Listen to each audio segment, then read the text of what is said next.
টাকায় 5টি কিনে 4টি বিক্রি করলো, কত টাকা লাভ হবে?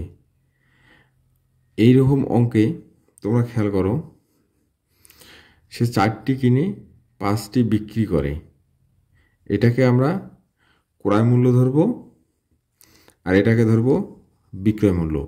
কারণ এই টাইপের অঙ্কগুলো একটু ব্যতিক্রম নিয়মে উল্টা পাশে করতে হয়, তাহলে আমাদের করতে সুবিধা হয় এবং আমরা উত্তরটা তাড়াতাড়ি পেয়ে যাব।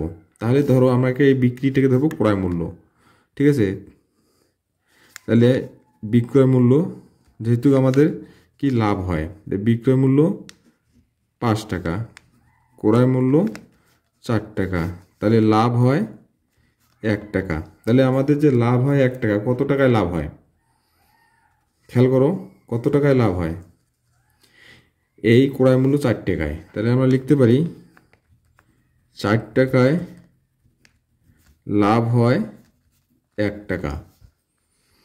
1 টাকায় লাভ হবে কম, কম হলে ভাগ, সরি এটা হবে না, অতএব 100 টাকায় লাভ হবে বেশি, বেশি হলে উপরে 100 নিচে 4, 25, কী হবে 25 টাকা। উত্তর লেখার সময় লিখবো আমরা, উত্তর লাভ হচ্ছে কত? 25%।